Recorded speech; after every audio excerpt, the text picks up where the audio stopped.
কোন অভাগা, কোন কপাল পোড়া সেই 7 শ্রেণীর ব্যক্তি যাদেরকে আল্লাহ তাআলা পছন্দ করেন না, ভালোবাসেন না।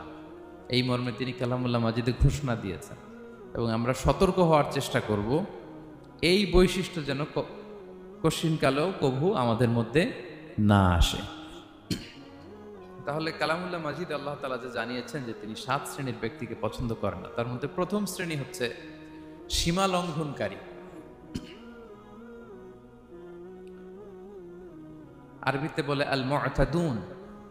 সীমা লঙ্ঘনকারী ব্যক্তিকে আল্লাহ তাআলা পছন্দ করেন না। লিমিট ক্রস করলে আল্লাহ তাআলা পছন্দ করেন না। লিমিটকে কেউ যদি ওভারস্টেপ করে, ক্রস করে, আল্লাহ তাআলা পছন্দ করেন না। সীমা লঙ্ঘনকে তিনি মোটেও পছন্দ করেন না। এবং মজার ব্যাপার হচ্ছে আল্লাহ কেউ কোনো অন্যায় করলেই সাথে সাথে পাকড়াও করেন না। কেউ ভুল করলেই আযাব দেন না। কেউ নাফরমানি করলেই আযাব পাঠান না। আল্লাহ অনেক সময় দেন, অনেক সময় দেন। শুধরে যাবার অনেক টাইম সে পায়, তারপরও যখন সে লিমিট ক্রস করে তখন আল্লাহ ধরেন। আল্লাহ সব সময় ধরে না, ধরলে ছাড়ে না। ধরে ধরে ধরে না, ধরলে আল্লাহ ছাড়ে না। আল্লাহ সব সময় ধরবে না। এবং যে সমস্ত জাতিগোষ্ঠীকে এই পৃথিবীতে আল্লাহ তাআলা আযাব দিয়ে ধ্বংস করেছেন, তাদের স্টোরি যদি আমরা খেয়াল করি, আমরা দেখব যে তাদেরকে আল্লাহ অনেক সুযোগ দিয়েছেন ভালো হওয়ার, শুধরে যাওয়ার। কিন্তু তারা আল্লাহর আদেশ অমান্য করতে করতে করতে করতে যখন লিমিট ক্রস করে ফেলছে, একটা সবকিছুর একটা লিমিট থাকে, কি বলেন? We all should know all limits. আপনাকে জানতে হবে যে আপনি কতটুকু পর্যন্ত করতে পারবেন, কতটুকু আপনার সীমানা। You should know your limit. এই লিমিটটা আপনার জানতে হবে। তারা যখন লিমিট ক্রস করেছে আল্লাহ আযাব দিয়েছে। আপনারা সামুদ জাতির নাম শুনেছেন? তাদের কাছে আল্লাহ তাআলা একজন নবী পাঠিয়েছিলেন, নাম হচ্ছে সালেহ আলাইহিস সালাম। আল্লাহ নবী সালেহ আলাইহিস সালাম, তিনি তাদেরকে দাওয়াত দিলেন যে হে আমার জাতিগোষ্ঠীর লোকেরা, এক আল্লাহর ইবাদত করো। তারা অবাধ্য হলো। তিনি সত্যের পথে আহ্বান করলেন, তারা এই কথা শুনল না। একটার পর একটা আল্লাহর পায়গাম আসে, তারা অবাধ্য হয়, তারা অবাধ্য হয়, তারা আল্লাহ তাআলার আদেশকে মানে না। সবশেষে সামুদ গোত্র, তারা আবার খুব শক্তিশালী ছিল। তারা পাহাড় কেটে আর্কিটেকচার করে, ডিজাইন করে কিভাবে আবাসন তৈরি করতে হয়, পাহাড়ি এলাকায়, মাউন্টেইন এলাকায় কিভাবে আবাসন তৈরি করতে হয়, এটার ব্যাপারে এক্সপার্ট ছিল। কিন্তু তারা সালেহ আলাইহিস সালামকে বলল, সালেহ তুমি পাগল, তুমি জাদুকর, তুমি যে আল্লাহর কথা বলছো আমরা মানবো এক শর্তে, যদি এই পাহাড়ের ভেতর থেকে 10 মাস গর্ভধারিণী একটা উট যদি বের করে আনতে পারো, এমন একটা শি ক্যামেল উট যদি বের করে আনতে পারো, যেই উটের পেটের ভেতরে একটা বাচ্চা থাকবে এবং উটটা পাহাড় থেকে বের হয়েই বাচ্চা ভূমিষ্ঠ করবে, এরপরে উটের দুধ যেন আমরা খেতে পারি, তুমি যদি এইটা দেখাইতে পারো তাইলে বুঝবো তুমি সত্য নবী। দোয়া করলেন, আল্লাহ আমার এই জাতি সামুদ, তারা তো চেয়েছে যে পাথর ভেতর থেকে যদি একটা উট বেরোয়, ওর যদি বাচ্চা দেয় আর দুধ দেয়, তাহলে তারা তোমাকে মেনে নেবে। আল্লাহ তুমি মেহেরবানি করে এই মিরাকেল, এই মুআজিজা তুমি তাদের দেখিয়ে দাও। আল্লাহ তাআলা দোয়া কবুল করলেন। হাজার হাজার মানুষের সামনে চাক্ষুষ দিবালোকের মুহূর্তে পাথর ভেঙে একটা উট বেরিয়ে এলো বিশাল আকৃতির, এবং 10 মাস গর্ভধারিণী উট, সাথে সাথে এই উট বেরিয়ে বাচ্চা প্রসব করল, এবং সাথে সাথে এই ওলান থেকে উটের দুধ বেরোতে লাগলো। হাজার হাজার লোক এটার ওলান থেকে দুধ নিয়ে তারা তৃপ্ত হলো। আচ্ছা, এই মুহূর্তে তাদের কি করা উচিত ছিল বলেন তো? আশহাদু আল্লাহ ইলাহা ইল্লাল্লাহ ওয়া আশহাদু আন্না মুহাম্মাদুর রাসূলুল্লাহ ওয়া আশহাদু আন্না সালিহান নাবিয়ুল্লাহ, এটা পড়া দরকার ছিল না? দরকার ছিল। কিন্তু তারা একের পর এক গোয়ার তুমি করতে করতে করতে করতে চাক্ষুষ দিনের বেলা এত বড় একটা মুআজিজা দেখার পরেও তারা অস্বীকার করলো। সাল্লাল্লাহু আলাইহি ওয়াসাল্লাম বললেন, তোমরা তোমাদের ওয়াদা পূরণ করো। তারা বলল, তুমি বড্ড বড় জাদুকর, তুমি যেন তেন জাদুকর না, তুমি পাহাড়ের ভেতরে জাদু ঢুকাই ফেলছো। কি মনে হয় তারা লিমিট ক্রস করে ফেলছে না? এবার ক্রস করছে না? তারা সীমা লঙ্ঘন করে ফেলেছে। দে ক্রসড দেয়ার লিমিট। এবার তো আর ছাড় দেয়া যায় না, কারণ আমি আপনাদের বলেছি শুরুতে যে আল্লাহ সব সময় ধরে না, কিন্তু যখন ধরে ছাড়ে না। আযাব চলে আসলো। কি আযাব? আর্থকোয়েক আর রাজফা, পুরো ভূখণ্ড কেঁপে উঠলো। কেঁপে ওঠার সাথে সাথে সব মাটিতে পড়ে গেল। 2 নাম্বার আসলো সাউন্ড ওয়েভ, শব্দ নিনাদ, প্রচন্ড শব্দ তরঙ্গ। জিবরাইল আলাইহিস সালাম ওই এলাকার উপরে এসে এমন জোরে এক চিৎকার মারলেন, ওই চিৎকারে সামুদ গোত্রের প্রতিটি লোক কানের পর্দা ফেটে মুহূর্তের মধ্যে লাশ হয়ে জমিনে পড়ে রইল। Because they cross their limit, তারা তাদের লিমিট ক্রস করেছে। আর যারা লিমিট ক্রস করে, যারা সীমা লঙ্ঘন করে, তাদেরকে আল্লাহ তাআলা পছন্দ করেন না। আপনারা লূত আলাইহিস সালামের নাম শুনেছেন? উনি আল্লাহর একজন নবী ছিলেন। ওনাকে আল্লাহ তাআলা জর্ডান, বর্তমানে যে জর্ডান দেশ আছে সেখানে পাঠিয়েছিলেন। একটা কমিউনিটি ছিল সাদুম কমিউনিটি। ওই সাদুম কমিউনিটিতে তিনি এসেছিলেন। তিনিও দাওয়াত দিলেন, ইয়া কওমি ইবুদুল্লাহ মা লাকুম মিন ইলাহিন গায়রুহ, হে আমার কওমের লোকেরা, আল্লাহর ইবাদত করো, আল্লাহকে মেনে নাও। ওরা অস্বীকৃতি জানালো। সত্যের পথে আহ্বান করলেন, অস্বীকৃতি জানালো। ওরা, ওদের পাশ দিয়ে ক্যারাভেন যেত, কাফেলার লোকেরা ডাকাতি করত। ডাকাতির শাস্তির ব্যাপারে তিনি ভয় দেখালেন, তারা নিবৃত্ত হলো না। এমনকি তারা সমলিঙ্গের প্রতি যৌন আকর্ষণ বোধ করতো, নাউযুবিল্লাহ। হোমোসেক্সুয়ালিটি, এখন একটা গ্রুপ আছে দেখবেন যে রংধনু নিয়ে মিষ্টি মিষ্টি কথা শোনায় বিশ্বব্যাপী। তাদের সাইন হচ্ছে রংধনু, রেইনবো। তারা ছেলেতে ছেলেতে বিয়ে, মেয়েতে মেয়েতে বিয়ে, এটাকে প্রমোট করে, নাউযুবিল্লাহ মিন যালিক। আমাদের এই মুসলিম সমাজে যেন এই আবর্জনা প্রবেশ করতে না পারে, আমাদেরকে সচেতন থাকতে হবে, ঠিক কিনা? এই সাদুম কমিউনিটির একটা বদ অভ্যাস ছিল, তারা ছেলেতে ছেলেতে বিয়ে করত, পুরুষে পুরুষে। আল্লাহ নবী লূত আলাইহিস সালাম তাদেরকে বুঝালেন যে পৃথিবীতে কেউ এই পাপ কাজ করেনি। প্রাণীদের মধ্য থেকেও একটা পুরুষ প্রাণী একটা পুরুষ প্রাণীর প্রতি আকৃষ্ট হয় না। তোমরা আশরাফুল মাখলুকাত হয়ে কিভাবে এই কাজ করো? তোমরা থামো। তিনি নানা ভাবে হৃদয় নিংড়ানো ভাষা দিয়ে দাওয়াত দিলেন, কিন্তু তারা মানল না। তারা এই পাপ কাজ করতেই লাগলো, করতেই লাগলো, করতেই লাগলো। আল্লাহ তাআলা ফেরেশতা পাঠিয়েছিলেন ওনার কাছে পুরুষের আকৃতিতে। তারা এই আল্লাহর পাঠানো ফেরেশতাদের সাথে এই অপকর্ম করার প্ল্যান করেছিল। তারা মনে করেছিল সাধারণ মানুষ, আসলে এগুলো ছিল কি? আল্লাহর ফেরেশতা। তো আল্লাহর ফেরেশতার সাথে যেহেতু এরকম পাপ কাজের চিন্তা করেছে, তার মানে দে ক্রস দেয়ার লিমিট। কি বলেন? সীমা লঙ্ঘন করে ফেলছে। আযাব, পানিশমেন্ট তাদের জন্য অবধারিত হয়েছে। আল্লাহ তাআলা শাস্তি দিলেন। কি শাস্তি দিলেন? সিম্পল। জিবরাইল আলাইহিস সালাম এসে পুরো শহরটাকে উঠাইয়া উল্টায় ফেলে দিলেন। আল জাযাউ মিন জিনসিল আমাল, যে যেরকম পাপ করে তার শাস্তি এরকম। ওরাও স্বাভাবিক মানুষের যে নেচার, এটারে উল্টায় ফেলছে। কি বলেন? পুরুষ আকৃষ্ট হবে, সেক্সুয়াল অ্যাট্রাকশন ফিল করবে নারীর প্রতি, নারী পুরুষের প্রতি। এই যে নেচারকে ওরা উল্টাইছে না, আল্লাহকে তোদের শহরটারে উল্টাই দিলাম। জিবরাইল আলাইহিস সালাম এসে পুরো সাদুম শহরটাকে আকাশে উঠিয়ে একটা আছাড় মারলেন, আপসাইড ডাউন। উপরের অংশ চলে গেল নিচে, সব মাটির অতল গহ্বরে।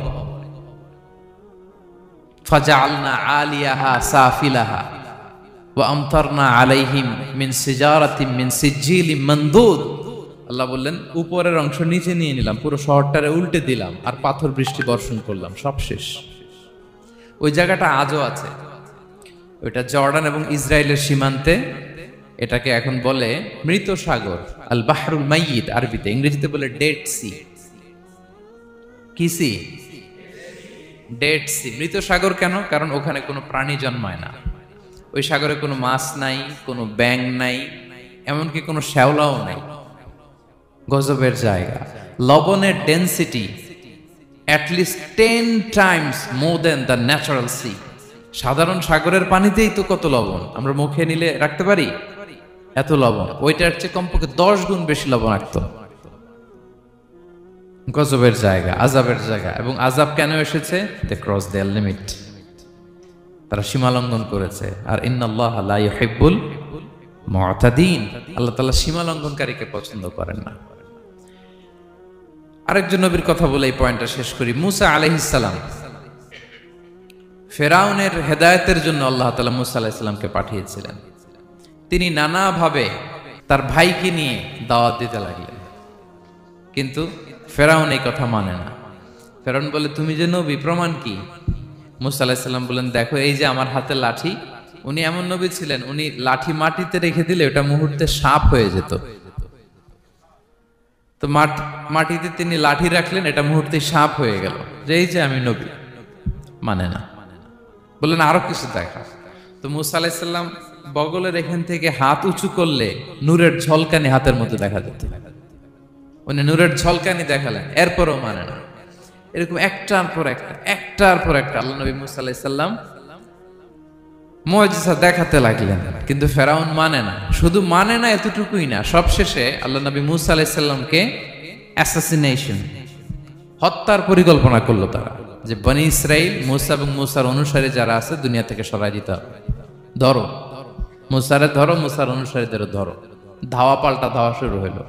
আল্লাহ নবী মুসা আলাইহিস সালাম বনি ইসরাইলকে নিয়ে বাঁচার জন্য ছুটলেন। ছুটতে ছুটতে সামনে লোহিত সাগর। দেখেন, একে তো আল্লাহর বিধান মানে নাই, এরপরে একটার পর একটা মুআজিজা আসলো, সেটাও মানে নাই। এখন নবীরে হত্যার জন্য ছুটছে। কি মনে হয় সীমা লঙ্ঘন হয়েছে? একটু হয়েছে না অনেক? আল্লাহু আকবার। আল্লাহ বলেন, ফাআগরাকনাল আখারিন, আমি মুসা এবং বনি ইসরাইলকে বাঁচাই দিলাম, ফেরাউন সহ তার দলবলকে সাগরে ডুবায় মারলাম। শুধু ডুবাই মারে নাই, আল্লাহ বলে, ফালিয়াউমা নুনাজ্জিকা বিবাদানিকা লিতাকুনা লিমান খালফাকা আয়া। ফেরাউনকে লোহিত সাগরে তো ডুবিয়েছেই। আল্লাহ বলেন, ফেরাউন, তোর অনুসারী যারা পৃথিবীতে থাকবে, তোর চালাচামুন্ডা যারা থাকবে, তোর খালাতো ভাই, চাচাতো ভাই যারা দুনিয়াতে বেঁচে থাকবে, তাদের জন্য তোর লাশটারে আমি শুটকি বানিয়ে রাখলাম।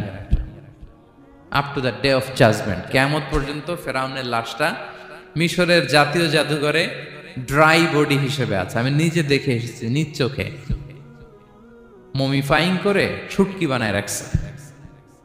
এভাবে পৃথিবীতে যতগুলো জাতিগোষ্ঠীকে আল্লাহ তাআলা আযাব দিয়ে ধ্বংস করেছে, তার কারণ হচ্ছে সীমা লঙ্ঘন। তার কারণ কি? প্রিয় ভাইরা, আমরা যেন আমাদের লাইফস্টাইলের দিকে একটু খেয়াল করি, যে এই সীমা লঙ্ঘনের কাতারে আমরা চলে আসলাম কিনা, আমাদেরকে খেয়াল রাখতে হবে। আল্লাহ তাআলা সীমা লঙ্ঘনকারীকে পছন্দ করেন না। ইন্নাল্লাহা লা ইউহিব্বুল মু'তাদিন, তিনি সীমা লঙ্ঘনকারীদেরকে পছন্দ করেন না। এমনকি রাসূলুল্লাহ সাল্লাল্লাহু আলাইহি ওয়াসাল্লামের বায়োগ্রাফি যদি আমরা খেয়াল করি, আমরা দেখব যে তিনি যখন যুদ্ধের জন্য অভিযান পরিচালনা করতেন, দল পাঠাতেন, সেনাবাহিনী পাঠাতেন, তখন তাদেরকে বলতেন, খবরদার যুদ্ধের ময়দানে সীমা লঙ্ঘন করো না, সীমা লঙ্ঘন করো না, খবরদার। যুদ্ধে যদি কেউ হেরে যায়, বন্দীদের সাথে খারাপ আচরণ করো না। ওরা হেরে গেছে বন্দী, আপনি চাইলে তার কান কেটে দিতে পারবেন, নাক কেটে দিতে পারবেন, আকৃতি বিকৃতি করতে পারবেন না। বিষ্ণু ইসলাম বললেন, খবরদার সীমা লঙ্ঘন করো না। যেখানে যুদ্ধে গিয়েছো ওই এলাকার শিশুদেরকে মেরো না, ওই এলাকার নারীদেরকে মেরো না, ওই এলাকার পাদ্রীদের গায়ে হাত তোলো না। সন্ন্যাসীতে যারা ইবাদত করে ওদের তো দোষ নাই, সিভিলিয়ান নাগরিক, তাদের গায়ে হাত তোলো না, খবরদার। গবাদি পশুর গায়ে হাত তুলবে না, এগ্রিকালচারাল প্রোডাক্ট জ্বালিয়ে দিও না। সুবহানাল্লাহি বিহামদি, কি রহমতের নবী ছিলেন। সীমা লঙ্ঘন যেন না করে বিষ্ণু ইসলাম অভিযান প্রেরণের আগে তিনি স্পষ্ট বলে দিতেন, খবরদার কেউ সীমা লঙ্ঘন করবে না।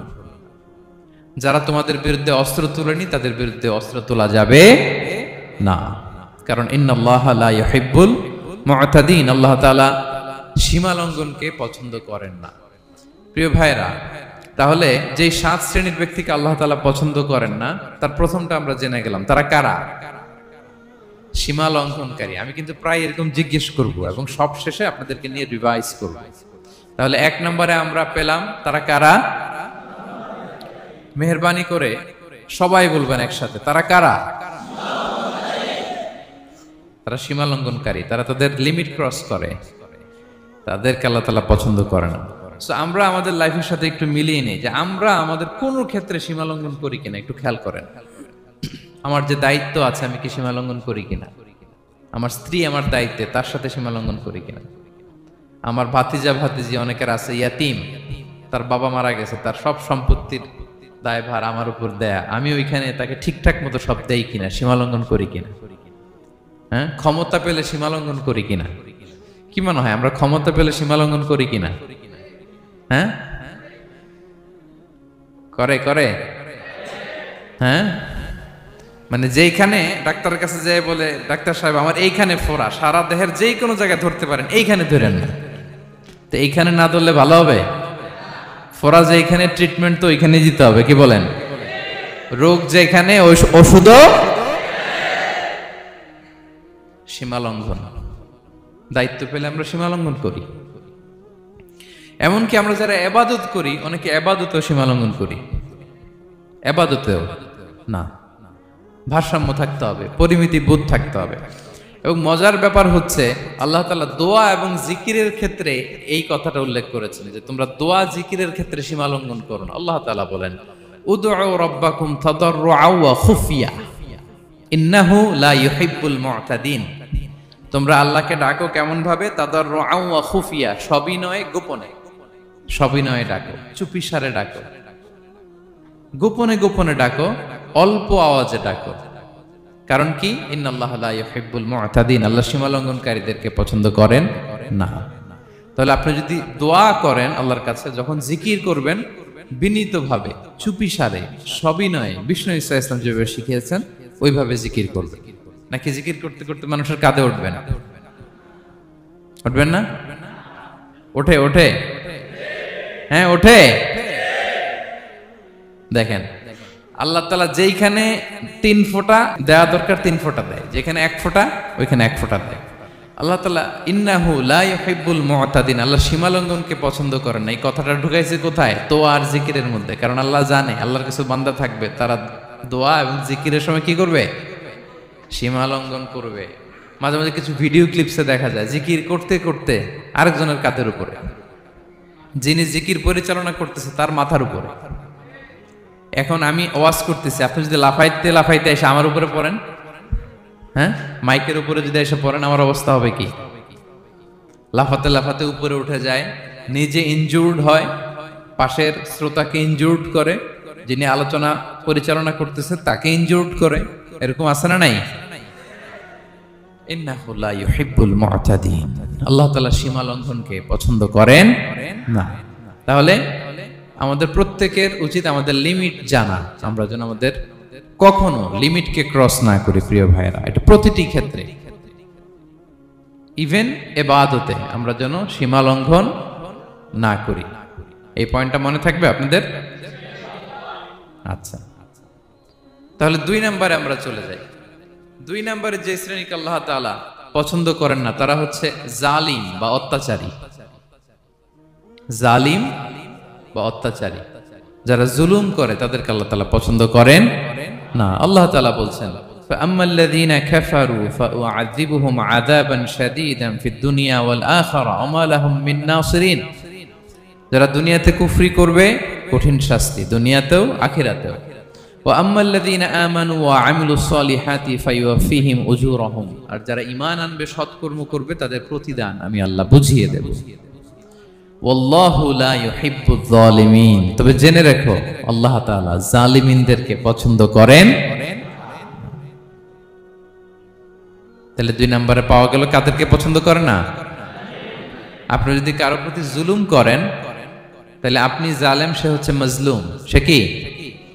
মাজলুম। মজলুম আপনার ক্ষমা না করলে আল্লাহ তাআলা আপনার ক্ষমা করবে না। মজলুম যদি ক্ষমা না করে আল্লাহ তাআলা কোশ্চিন কালো আপনাকে ক্ষমা করবে না। এজন্য জুলুম যেন আমরা কখনো না করি। প্রিয় ভাইয়েরা, জুলুম শুধু আল্লাহ তাআলা আমাদের উপরই হারাম করেনি, আল্লাহ নিজের উপর হারাম করছে। জুলুম শুধু আমাদের জন্যই হারাম না, আল্লাহর জন্য হারাম। আল্লাহ তাআলা বলেন হাদিসে কুদসিতে, ইয়া ইবাদি, হে আমার বান্দারা, ইন্নী হারামতু যুলমা আলা নাফসি, আমি জুলুমকে আমি আল্লাহ নিজের উপরে হারাম করেছি। ওয়া জাআলতুহু বাইনাকুম মুহাররামা, এবং এই জুলুমকে তোমাদের উপর হারাম করেছি। ফালা তাযালামু, তোমরা একে অপরের উপর জুলুম করো না। জুলুম শুধু আমাদের উপরই হারাম না, আল্লাহ নিজের উপরও হারাম করেছেন। তাহলে জুলুমের সাথে কি মুমিনের কোনো সম্পর্ক থাকতে পারে? পারে না। এবং আল্লাহ তাআলা কখনো কোনো বান্দার উপর জুলুম করেন না। ওয়া আন্নাল্লাহা লাইসা বিযাল্লামিন লিল আবিদ, তিনি তার বান্দার উপর জুলুম করেন না। কোনোভাবেই যেন জুলুম না হয়ে যায়, এজন্য আল্লাহ তাআলা কিয়ামতের দিন মাওয়াজিনাল কিসত, ন্যায়ের মানদণ্ড তিনি প্রতিষ্ঠা করবেন, যাতে একটু ভুল না হয়ে যায়, জুলুম না হয়ে যায়। আমরা মাঝে মাঝে যে দোকান থেকে বস্তায় বস্তায় চাল নিয়ে আসি না, চাল দেখা যাবে যে 1 মণ চাল হয়তো সামান্য একটু কমও হইতে পারে, সামান্য একটু বেশিও হইতে পারে, এরকম হয় না? দেখবেন যে দিছে 10 কেজি, বাসায় এসে দেখবেন যে 10 কেজির চেয়ে একটু বেশি, একটু সামান্য বেশি কয়েক গ্রাম, অথবা 10 কেজির চেয়ে সামান্য কয়েক গ্রাম কম, এরকম হয়ে যায় না? মানুষ তো আমরা, কি বলেন? কিন্তু আল্লাহর নিক্তি পাল্লায়, মিজানের পাল্লায় এরকম হবে নাকি? হবে হবে? আল্লাহ বলে না, মাওয়াজিনাল কিসত, ন্যায়ের মানদণ্ড সেটা।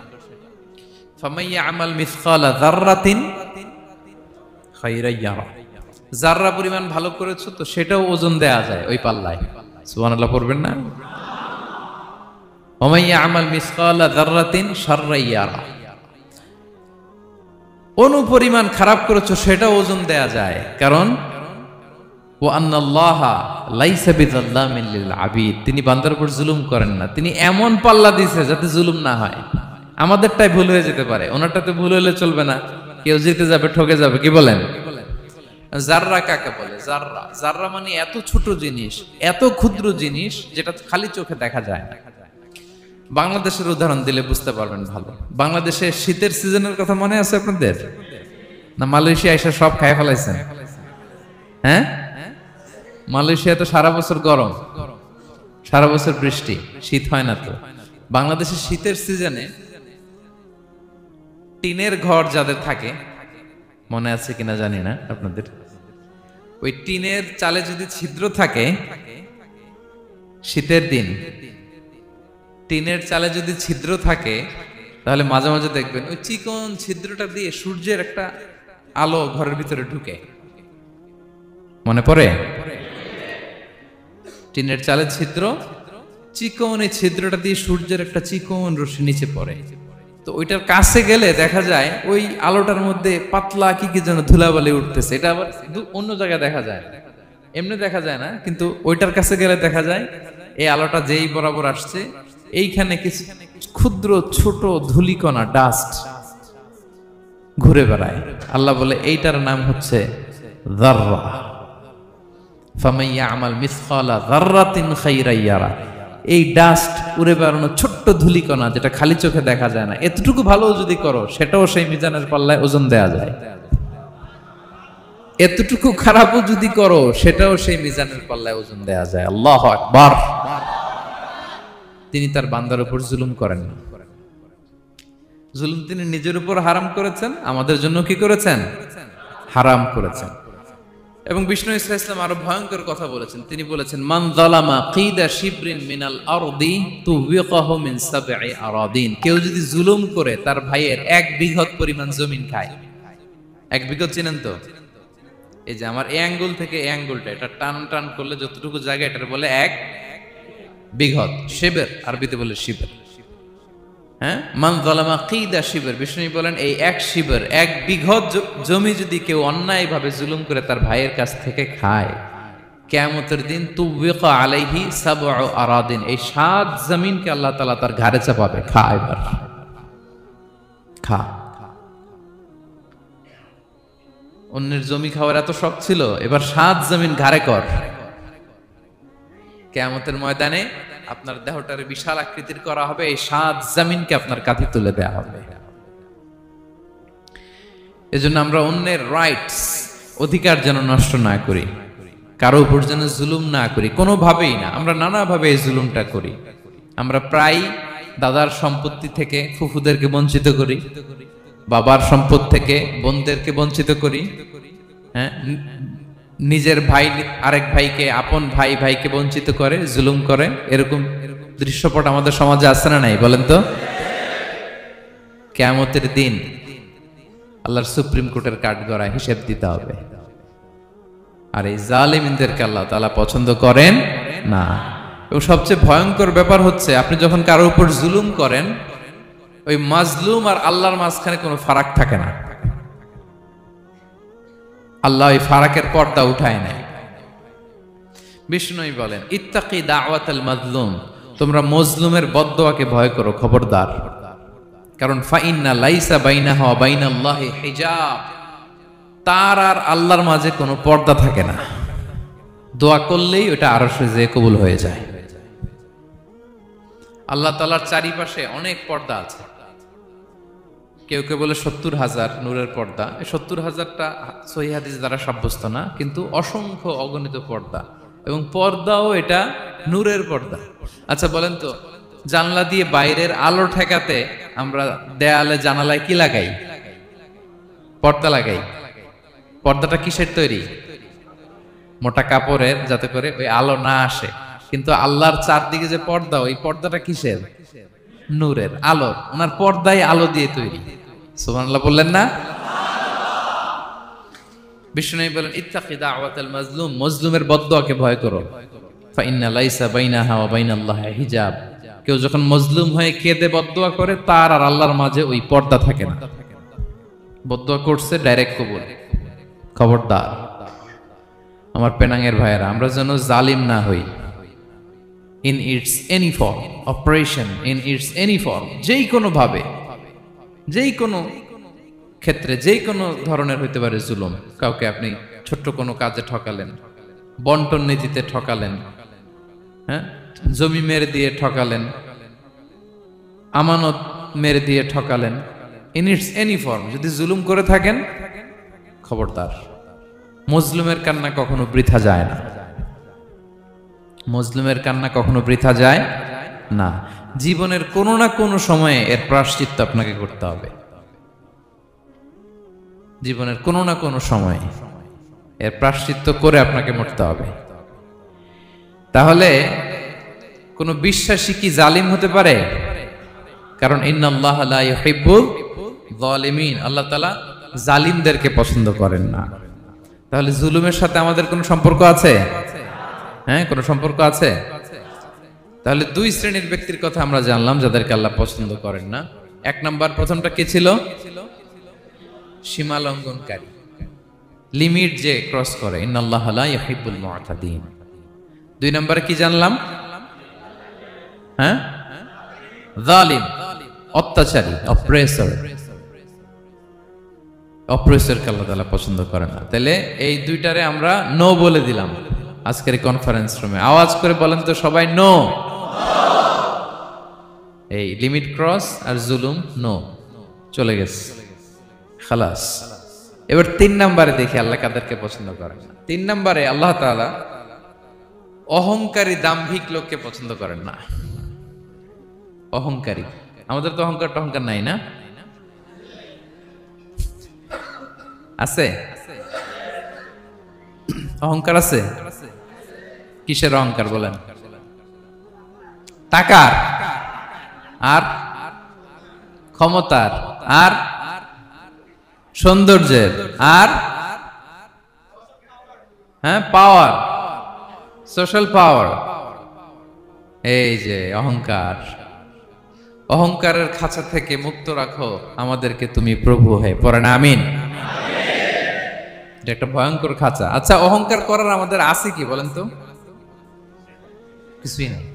আল্লাহ বলে, ওয়া খুলিকাল ইনসানু দাঈফা, তোমাদেরকে আমি দুর্বল করে তৈরি করছি।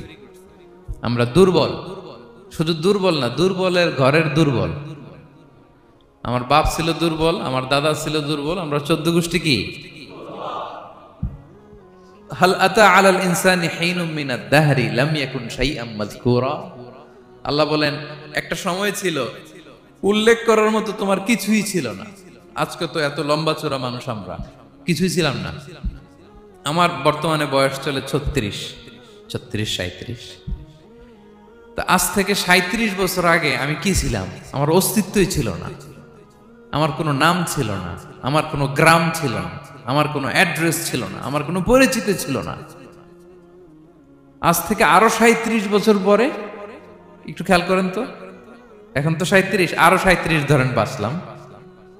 এরপরে আমি দুনিয়া, দুনিয়া থাকবে কিন্তু আমি নাই। আজকে কার জন্য আটকে আছে দুনিয়ার কাজ বলেন তো? আপনার দাদার জন্য, আপনার নানার জন্য। তো আপনাকে লাগে কেন? আপনাকে লাগে? লাগে না তো আমাকে।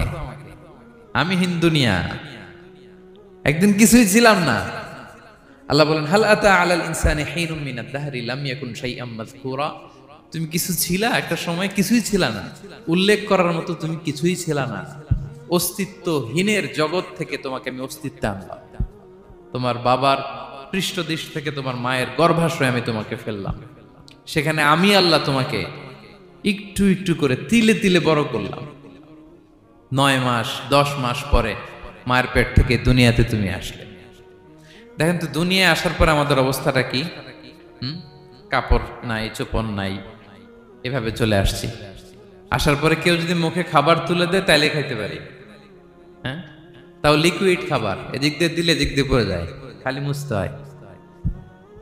মেহমান একজন এসে আদর করে কোলে নিচে পেশাব করে দিছি ভরাইয়া, আছে না নাই? হয়েছে না, হয়েছে না এরকম? আদর করে একটা কোলে নিছেন, এখনই না ডায়াপার আসছে মিয়া। আজ থেকে 10 বছর আগে এগুলো ছিল নাকি? প্যাম্পাস ডায়াপার ছিল, এই কাঁথা টাতা নিয়ে কোলে নেওয়া লাগতো, এরপরে দিছে ওদিক দিয়ে জামা টামা ভিজে শেষ। ইভেন রাসূল সাল্লাল্লাহু আলাইহি ওয়াসাল্লামের কোলে এরকম বাচ্চারা পেশাব করে দিছে, এরকম হাদিস আছে। আদর করে মায়েরা বাবারা আসলেই তো তার বাচ্চাকে রাসূল সাল্লাল্লাহু আলাইহি ওয়াসাল্লাম কোলে দিতেন, পেশাব করে দিতেন। তো কার কোলে উঠছে এটাও জানি না, পেশাব করে ভরাই দিচ্ছে। পেশাব পায়খানা করে সয়লাভ। লিকুইড দিলে খেতে পারি, শক্ত কিছু খেতে পারি না। এই তো আমি, এই তো আমার ক্ষমতা। একজন যে বললেন ক্ষমতার অহংকার, এই তো ক্ষমতাটা তো এতটুকু। এরপরে যখন জোয়ান হয়েছে, এখন তো জোয়ান, এখানে একটা ভূমিকম্প হইলে কি অবস্থা হবে বলেন তো জোয়ানদের? হ্যাঁ, কাঁপতে কাঁপতে সব শেষ। একটা ভূমিকম্প, একটা তুফান হলে ওটার বিরুদ্ধে দাঁড়াতে পারি না। একটা তুফান, রাস্তায় টায়ার পাংচার হলে লাফ দিয়ে উঠি। ক্ষমতা আমার, আমার নাকি ক্ষমতার অহংকার? কি দুর্বল আমরা, হ্যাঁ? কুকুর আমাদেরকে কামড় দিলে আমরা কুকুরের কামড়ও দিতে পারি না, ঠিক কিনা? মশা যে কামড়া, এটা ধরতে না পারলে কিছু করতে পারি? কামড় মাইরা দিছে দৌড়। বল্লা পোকা আইসা যদি কামড় দিয়ে দৌড় দিয়ে কিছু করতে পারেন? তো কিসের কিসের ক্ষমতা আপনার? এরপর আবার যদি 70-80 বছর হায়াত পাই, আবার আগের মতো যেখানে বসি ওইখানেই ডাইরেক্ট, আছে না নাই? বয়স যখন 80 হয়ে যায় আর থাকে শরীরের কন্ট্রোল, আবার যেখানে বসে ওইখানেই পেশাব পায়খানা। খাবার দিলে খাইতে পারি, পিঠটা বাঁকা হয়ে কুজু হয়ে গেছে, এর নাকি আবার অহংকার? সাজে অহংকার? সাজে অহংকার? সাজে একজনের, আওয়াজ করে বলতে হবে তিনি কে? 3 নম্বরে অহংকার, দাম্ভিককে আল্লাহ পছন্দ করেন না। প্রিয় ভাইরা, আল্লাহ বলেন কারুনের ঘটনাকে আল্লাহ এখানে এনেছেন। আল্লাহ বলেন ইন্না কারুনা কানা মিন কওমি মূসা। কারুন ছিল মুসা আলাইহিস সালামের কওমের লোক, মুসা আলাইহিস সালামের কাজিন ছিল মূলত। কারুন নামে একজন সম্পদশালী ছিল। মিশরের রাজধানী কায়রো থেকে 100 কিলো দূরে ফাইউম নামে একটা জেলা আছে, ওখানে তার বাড়ি ঘর। আমি দেখে এসেছি, কয়েকবার গিয়েছে। তো ফাবাগা আলাইহিম, সে মানুষের উপর চড়াও হলো। ওয়া আতাইনাহু মিনাল কুনুজি মা ইন্না মাফাতিহাহু লাতানু বিল উসবাতি উলিল কুওয়া। আল্লাহ বলেন এই কারণকে আমি এত সম্পদ দিয়েছি, এত বেশি ছিল তার সম্পদ, সম্পদগুলো যে সে আলমারির ভিতরে রাখতো, ওই আলমারির যে চাবি হইতো, এই চাবিগুলোরে ওজন করার জন্য, কাঁধে নেওয়ার জন্য 10 জন পেশি শক্তি পুরুষ লাগতো। আলমারি রাখার জন্য না, কি রাখার জন্য? আলমারি ভর্তি যে সোনা দানা গহনা, ওইটার যে চাবি, ওই চাবিগুলা বহন করতে একদল পেশি পুরুষ লাগতো, এত সম্পদ। তো তাকে এলাকার লোকেরা বলেছিল খলালাহু কওমুহু লা তাফরাহ, এই কারণ তুমি গর্ব করো না। কারণ তাকে বলছিল মুসা আলাইহিস সালাম যাকাত দাও, সে বলতেছে আমি যাকাত দিব কেন, এই সম্পদ তো আমার, ইন্নামা উতিতুহু আলা ইলমিন ইনদি, আমি আমার বুদ্ধি খাটায় এই সম্পদ কামাইছি, আমার সম্পদ আমি খাবো, আমি যাকাত দিব কেন? আল্লাহ বলেন ইন্নাল্লাহা লা ইউহিব্বুল ফারিহিন, কারণ তুমি অহংকার করলে আমি আল্লাহ অহংকারকে বরদাস্ত করি না, অহংকারীদেরকে আমি আল্লাহ পছন্দ করি না, আমি অহংকারকে পছন্দ করি না, অহংকারকে আল্লাহ তাআলা পছন্দ করেন না। কি হয়েছিল কারণের নসিবে? আল্লাহ বলেন ফাখাসাফনা বিহি ওয়া বিদারিহিল আরদ ফামা কানা লাহু মিন ফিআতি ইয়ানসুরুনাহু মিন দুনিল্লাহ ওয়া মা কানা মিনাল মুনতাসিরিন। আল্লাহ বলেন সে যখন অহংকার দেখালো, আমি কারুনকে আর কারুনের সব সম্পদ মাটির ভেতরে দাবিয়ে দিলাম, মুহূর্তেই দাবিয়ে দিলাম। সহিহ বুখারীতে এসেছে ইয়াতাজালজালু ফিল আরদ, প্রতিদিন 1 বিঘত করে কারুন জমিনের ভিতরে যেতেই থাকবে, যেতেই থাকবে, যেতেই থাকবে কিয়ামতের আগ পর্যন্ত। আল্লাহু আকবার। কারণ অহংকার করেছিল। আল্লাহ বলে আমি অহংকারীদের পছন্দ করি না। সূরা লুকমানে আল্লাহ বললেন ওয়ালা তুসাঈর খাদ্দাকা লিন-নাস, মানুষ থেকে মুখ ফিরিও না, ওয়ালা তামশি ফিল আরদা মারাহা, জমিনে অহংকার ভরে হেঁটো না, ইন্নাল্লাহা লা ইউহিব্বু কুল্লা মুখতালিন ফখুর, আল্লাহ তাআলা অহংকারীদেরকে, দাম্ভিকদেরকে পছন্দ করেন না। এই যে আমি বলছি যে 7 শ্রেণীর লোককে আল্লাহ পছন্দ করেন না, এটা আমার মন গড়া বানানো কথা? প্রতিটি কথার পেছনে কোরআনের যুক্তি আছে। কোরআনে আল্লাহ তাআলা বলছেন আল্লাহ অহংকারীদেরকে পছন্দ করেন না। ইংরেজিতে কি বলে? ইগো আছে আমাদের, হ্যাঁ, ইগো, এটারে ছেড়ে ফেলতে হবে, অহংকার করা যাবে না। আমার প্রিয় ভাইয়েরা, একটু মনোযোগী হন, এই আয়াতের তাফসীরটা একটু সংক্ষেপে বুঝিয়ে দেই। আল্লাহ তাআলা বলছেন ইন্নাল্লাহা লা ইউহিব্বু কুল্লা মুখতালিন ফখুর, আল্লাহ কোন মুখতাল আর ফাখুরকে পছন্দ করেন না। মুখতাল আর ফাখুর মানে কি? মুখতাল মানে যে অহংকার করে মনে মনে। কিছু লোক আছে ভিতরে ভিতরে নিজের বড় মনে করে, বাইরে বলে না বা বলার সাহস পায় না, কিন্তু ভিতরে ভিতরে ভাবে আমি কোন হনুরে, কি বলে আমি কোন, আমি তো বড়, আরে আমার চেয়ে বড় বেশি জানে নাকি কেউ, আমার চেয়ে কিছু পারে নাকি, আমি তো, কিন্তু এটা মুখ দিয়ে বলে না, ভিতরে ভিতরে আছে না নাই? এদেরকে আরবিতে বলে মুখতাল। কি বলে? মুখতাল। আরেকজন ফখুর, সে শুধু ভিতরে না, এটা প্রকাশ্যে বলে বেড়ায়, এটা আরো ডেঞ্জারাস। ফখুর সে আরো খারাপ, সে প্রকাশ্যে তার অহংকার প্রদর্শন করে, বলে বেড়ায় যে আমি বড়, আমি বড়, আমি বড়। এই আমি বড় কথাটাই সবচেয়ে ভয়ঙ্কর। আমি বড় কথাটাই সবচেয়ে ভয়ঙ্কর। নিজে যাকে বড় বলে বড় সে, লোকে যাকে বড় বলে বড় সে হয়। আমার প্রিয় পেনাঙ্গের ভাইয়েরা, নিজেকে বড় মনে করা এটা শয়তানের স্বভাব। কার স্বভাব? বিনয়ী হওয়া এটা নবীদের স্বভাব। আল্লাহ তাআলা ফেরেশতাদেরকে বলেছিলেন উসজুদু লি আদম, তোমরা আদমকে সিজদা দাও। ফাসাজাদাল মালাইকা কুল্লুহুম, সবাই সিজদা দিল, ইল্লা ইবলিস, কে ছাড়া? ইবলিস ছাড়া। সে নিজেকে বড় মনে করেছিল, শয়তান। কিভাবে? সে লজিক খাটাইলো আল্লাহর সাথে, সে লজিক দিয়ে আল্লাহর বলে আল্লাহ ক্বালা আনা খায়রুম মিনহু, আল্লাহ আমি কেন সিজদা দেব, আমি তো আদমের চেয়ে শ্রেষ্ঠ, আমি বড়। আল্লাহ বলতেছে তুমি বড়, কেমনে বড়? শয়তান বলে খালাকতানি মিন নার, আপনি আমারে বানাইছেন কি দিয়ে? আগুন দিয়ে। ওয়া খালাকতাহু মিন তিন, আর আদমকে বানিয়েছেন মাটি দিয়ে। কি দিয়ে? মাটি দিয়ে। আগুনের ধর্ম দাউ দাউ করে উপরের দিকে কি করে? ওঠে, আর মাটি ঢিলা রেখে দিলে নিচে পড়ে যায়। তো সে যুক্তি দিয়ে বলতেছে আল্লাহ ঊর্ধ্বগামী কোন জিনিস তো নিম্নগামী কোন জিনিসের কাছে মাথা নোয়াতে পারে? যুক্তি, মনে রাখবেন যুক্তি সব জায়গায় খাটে। আপনার অফিসের যে বস, মালয়েশিয়ান ভাষায় বস রে কি বলেন আপনারা? ওকে, তোকে, এই আপনার তোকের সামনে যে আপনি লজিক খাটাইলে হবে? বস যেটা বলে ওইটাই ফাইনাল। তো আল্লাহ তাআলা আদেশ করেছিলেন সেজদা করার, সে সেজদা করলেই ভালো করত, কিন্তু সে যুক্তি দিল আল্লাহ আমি শ্রেষ্ঠ, তাকে বানাইছেন মাটি দিয়ে, আমারে বানাইছেন আগুন দিয়ে, আমি কেন মাথা নত, আমি বড়। আমি বড় বলার সাথে সাথে দৃশ্যপট পাল্টায় গেল। আল্লাহ বলে বের হ, ফখরুজ, বের হ, তুমি অভিশপ্ত, তুমি লানত প্রাপ্ত,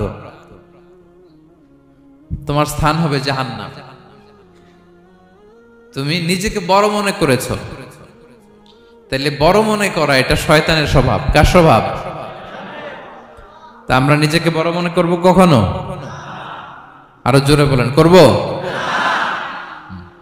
বিষ্ণু ঈসা ইসলাম নিজে নিজে ছোট থাকতে চাইতেন। তিনি দোয়ায় বলতেন আল্লাহুম্মা জাআলনি ফি আইনি সাগীরা ওয়া ফি আ'য়ুনিন নাসি কাবীরা।